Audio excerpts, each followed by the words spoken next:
Lah beliau mendengarkan atau meriwayatkan daripada Nabi SAW yang mana Nabi bersabda, man ahdatha, siapa yang membuat hal yang baru,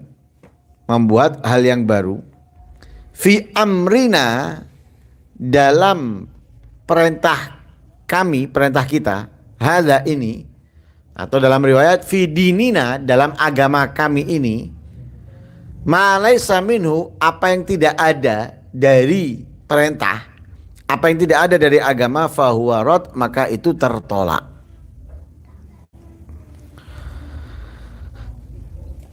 Ini hadis mengenai tentang bid'ah. Bid'ah itu gini,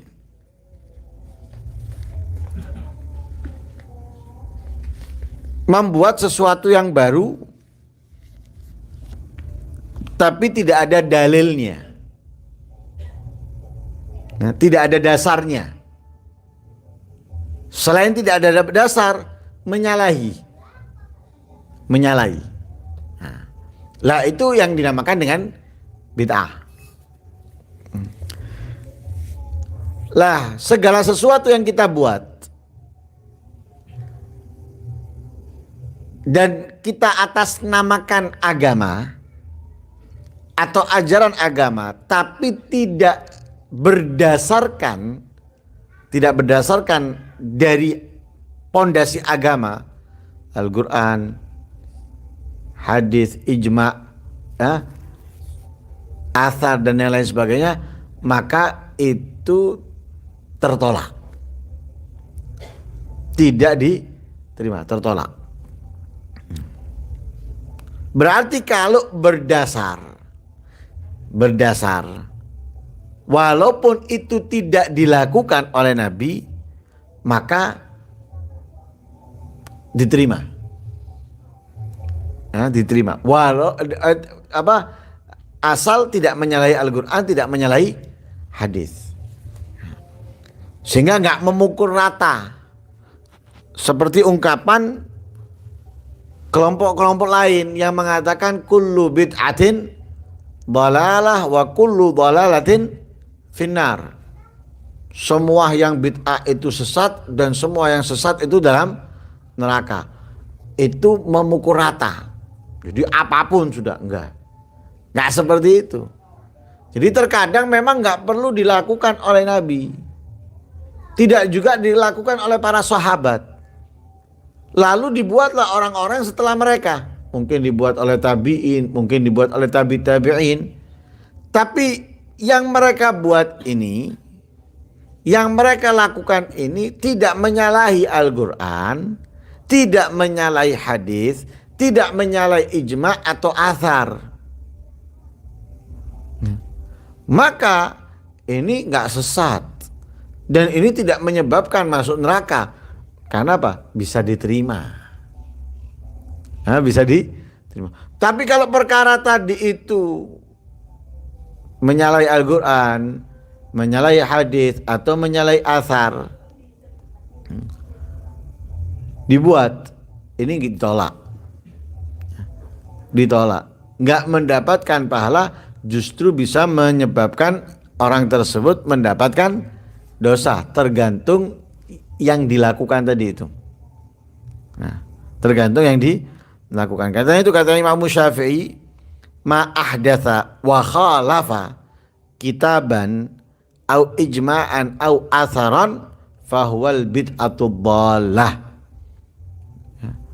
Sesuatu yang baru, sesuatu yang dibuat baru, yang baru yang dibuat ini menyalahi Al-Quran, menyalahi ijma, menyamai athar, itu adalah bid'ah yang menyesatkan.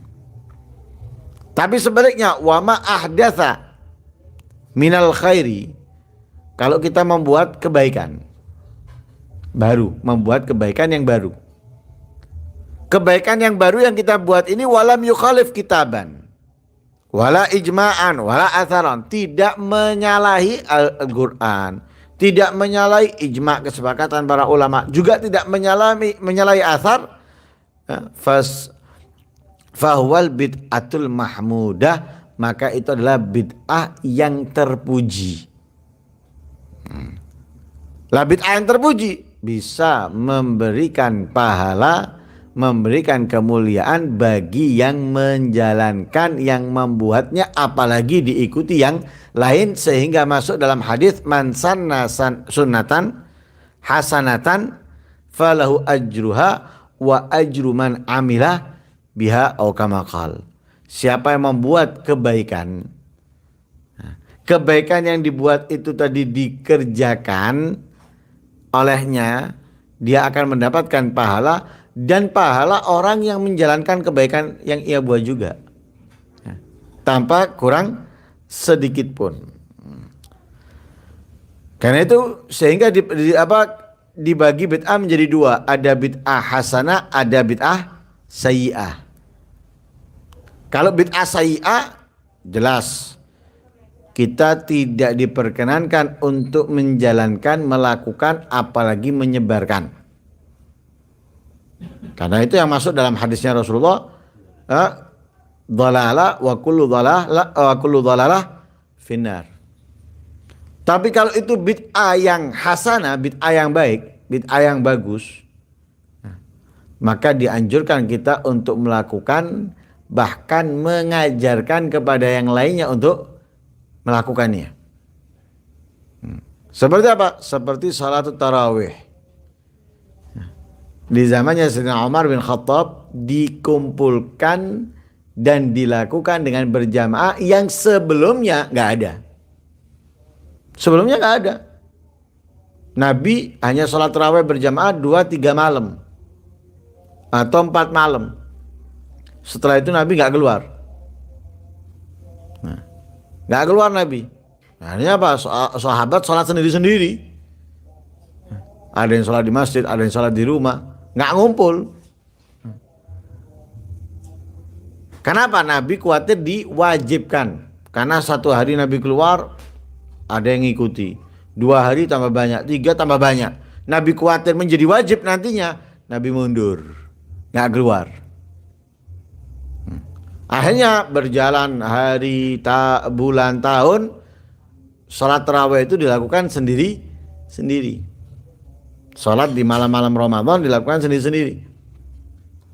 Sayyidina Umar ngelihat kok nggak menyenangkan gini. Nabi sudah nggak ada. Untuk dijadikan wajib oleh Allah nggak mungkin. Kenapa? Sudah nggak ada Nabi. Kalau ada Nabi mungkin bisa diwajibkan, tapi sudah nggak ada Nabi nggak mungkin bisa diwajibkan. Lewat siapa menyampaikan itu wajib? Kalau dulu kan lewat Nabi, ini dari sunnah menjadi wajib atau dari wajib menjadi sunnah lewat Nabi. Lah kalau nggak ada Nabi, malaikat Jibril aja sudah nggak turun yang menyampaikan wahyu, nggak mungkin. Dilihat nggak enak. Akhirnya Sayyidina Umar ngumpulkan untuk dilakukan salat tarawih berjamaah. Dipilih sama Sayyidina Umar imam. Akhirnya berjalan 1-2 berjamaah enak. Akhirnya lalu Sayyidina Umar mengatakan ni'matul bid'atu hadhih. Katanya Sayyidina Umar, sebagus-bagusnya bid'ah ya ini. Baru. Tapi tidak melanggar, tidak menyalahi Al-Qur'an, tidak menyalahi ijma', tidak menyalahi asar. Maka itu bid'ah, tapi bid'ah yang mahmudah, bid'ah yang terpuji. Lah hadis ini memberikan keterangan kita kalau mau mendekatkan diri kepada Allah dengan kebaikan ketaatan, itu harus melalui iktida, mengikuti siapa? Mengikuti Al-Quran, mengikuti sunnahnya Rasulullah. Jangan mendekatkan diri kepada Allah dengan akal-akalannya. Kepingin mendekatkan diri kepada Allah tapi dengan akal-akalannya. Iki koyo api, iki koyo enak, koyo bagus. Tapi nggak berdasar. Lah ini akhirnya bisa nggak mendekatkan kita, justru malah menjauhkan dan memberikan menjadikan kita di tempat yang salah.